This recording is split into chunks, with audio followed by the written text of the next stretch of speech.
څنګه مونږ کولی شو چې د خپل ګیلې نه ډیلیټ شوي ډیټا بیرته یعنې واپس ترلاسه کړو، یعنې څنګه مونږ د ګیلې نه ډیلیټ شوي ډیټا ریکور کړو. نو ټوله طریقه درته په ویډیو کې ښیم، یو ډېر زیات اسانه طریقه ده. نو ویډیو راستر اخره پورې وګورئ. د ټول نه مخکې زه دلته دا موبایل اخلم، اوس تاسو ته پریکټیکلی د موبایل په سکرین باندې ښیم، دی خو تاسو دې پروسس ته ګورئ. ورته تاسو څه کوئ، ټول نه مخکې دا په یو ډېر زیات ورکوټي اپلیکیشن باندې کېږي.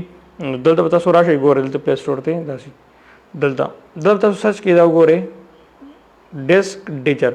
دا سرچ کې لاندې به راشي، دا فاست اپلیکیشن چې کوم دا باندې ډاونلوډ وي، دا وګورئ دا لاندې به راشي، دا ډیسک ډیچر پروفایل ریکوري.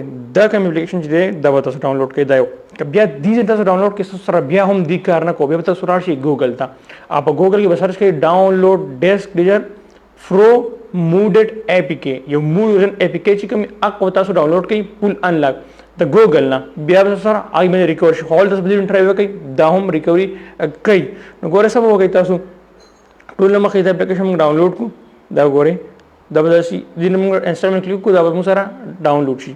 بیا به څه وکړو، بیا موږ واپس راشو دلته کې دې اپلیکیشن ته سره په کوم ځای کې فروت دی، دا وګورئ ما سره دی دا هغه اپلیکیشن دا راغلی دی ما سکرین ته، دا به دې مې یو کلیک وکړم. ګورئ اوس دلته مخکې څه کومه، دلته که څه پرمیشن غواړي نو به تاسو ته ورکوي. داسې زه به دلته راشم او په دې اپشن باندې به داسې کلیک وکړم. ګورئ دا دی سټارټ بیسیک فوټو سرچ. سیټل ته نور سټینګ ګورم، نور پکې څه خاص نشته، خو پرمیشن نه به تاسو ورکوي. دې به داسې کلیک وکړم. ګورئ اوس ما دا ښایي چې ګورئ نه پرمیشن غواړي، پرمیشن نیډډ، نو دا ګو ټو سیټینګ باندې به داسې یو کلیک وکړم. دلته سره هم ګورئ تاسو دا بل اپشن نه خلاص شو. ګورئ دا ګورئ allow access to manage all file، جب داسې موږ access ورکړو داسې آن وکړو دا بټن، بیا واپس دا ایرو داسې بیک په دې نه وځو. اوس دې خو تاسو ګورئ دلته کې ګورئ سکینینګ سټوریج ایمولیټډ سکینینګ سټارټ شو. ګورو ښایي موږ ډیټا راوباسي که نه، دې تاسو لږ ویټ کوو. ګورئ دلته کې دا اوس په دې ځای کې موږ ته دغه ټوله ډیټا راکوي. ګورئ ښایي یو پکچر ما سره په سټارټ کې راغلی دی. ګورئ ورته دا ما پرون ډیلیټ کړی، نن راغی. اوس ګورو چې مخکې تر څونه زړه ډیټا راکوي. تاسو مخکې وې سکرین دلته شیر کوم، ګورئ دې ځای کې ګورئ خال ته سکینینګ شروع دی. خاص زر دا اوس موږ تر ټول پکچر داسې یو ځل باندې راخلاص شي. فلل په سټارټ کې لږ زیات ټایم دا اخلي.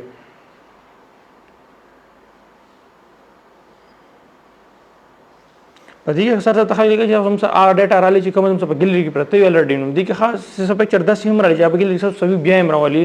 خو زیاتره چې کوم ډیټا تاسو ډیلیټ کړی ګورئ ورته دې پکچر ته ګورئ په دې سټارټ کې دا پکچر چې کوم دی 2020 د ټایم دا پکچر دی. ګورئ زه کلیک وکړم دا پکچر ته ګورئ دا زما ډېر زیات وختینی پکچر و، د 100 کال وختینی پکچر، او دا دې ما ته واپس راواغېستو چې ما کوم ما ډیلیټ کړی و.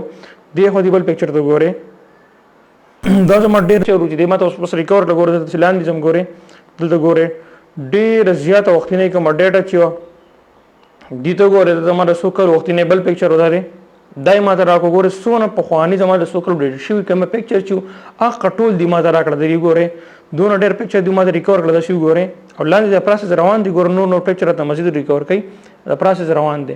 ګورئ لږ دې تاسو ویټ کوم چې به ما سره دلته کې نور پکچر هم ما ته اوس راکړي. ګورئ دلته ګورئ ښه دې کې تاسو ګورئ ما سره پکچر ورو لوډینګ کې داسې دا پکچر زما سره ډېر روان دي او نور هم مزید ګورئ څه ګورم دا ما ته نور پکچر راکړي کوم چې ما مخکې ډیلیټ کړلي، څه کلونه پس ډیلیټ شوي دي، میاشت پس ډیلیټ شوي دي.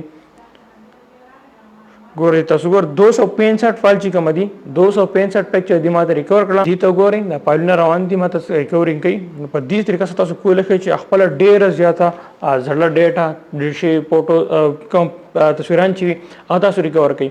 نو په نن ویډیو کې دومره بس که تاسو ویډیو خوښ شوي لایک کړئ، مخکې ملګرو سره شیر کړئ. انشاءالله ملاقات به کېږي په بل نوي ویډیو کې. د لوی الله په امان.